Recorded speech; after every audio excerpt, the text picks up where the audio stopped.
प्रश्न है त्रिभुज एबीसी में जो बी पर त्रिभुज एबीसी में जो बी पर समकोण है, ठीक है, जो बी पर है समकोण है, तो देखो एक त्रिभुज लेंगे और बी पर समकोण कर दो, है ना।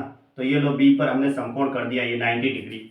अब ए बी बराबर 7 सेमी, ए बी, तो ये यहाँ लिख देता हूँ, और ये लो 7 सेमी, और ये सारा सी। फिर इसने कहा AC माइनस BC, AC में से अगर BC घटाते हैं तो 1 सेंटीमीटर है, तो साइन C का मान ज्ञात कीजिए, यानी ये वाली। तो ये 7 है, तो ये 7 चौबीस 25 का ट्रिपलेट होता है ना समकोण त्रिभुज में, तो ये 25 हो गई।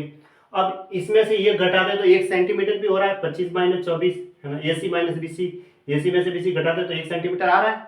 अब साइन C का मान ज्ञात करना है, साइन C, साइन थीटा बराबर होता है लंब बटा कर्ण होता है, ये होता है। अब C ये का, तो 90 और थीटा के बीच में, यानी ये थीटा काम कर रहा है C, जो 90 और थीटा के बीच में तो होता है आधार, और 90 के सामने होता है कर्ण, और बचा हुआ ये लंब है, ठीक है। तो अब लंब कितना है 7 बटा कर्ण कितना है 25, तो 7 बटा 25 इसका आंसर हुआ, ऑप्शन डी सही है। बस त्रिभुज एबीसी में एडी कोण ए का समद्विभाजक है। देखो एक त्रिभुज है एबीसी, ये ए बी और सी, कोण ए का एडी जो है वो इस कोण ए का समद्विभाजक है, मतलब आधा आधा कर रहा है इसको, ठीक है, आधा आधा किया इसको, और ये डी यहाँ पे मिल गया।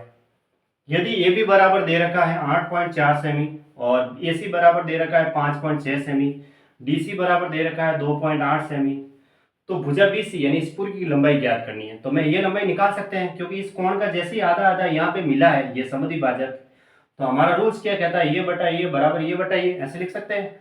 यानी कि इसको मैं x लिख देता हूँ, 8.4 बटा x बराबर 5.6 बटा 2.8, ये पॉइंट तो हट जाएगा, एक अंक के बाद दशमलव है, ऊपर भी एक अंक के बाद दशमलव है, 28 से इसको 2 बार काटा, इसको काटते हैं तो 4.2 आ रहा है, तो x की वैल्यू कितनी आई 4.2। हमें क्या निकालना था, BC चाहिए थी पूरी, 4.2 और 2.8 को जोड़ेंगे तो कितना हो जाएगा 7, 7 से भी हो गया, तो 7 से भी इसका आंसर हो गया, है ना। तो ऑप्शन सी राइट है।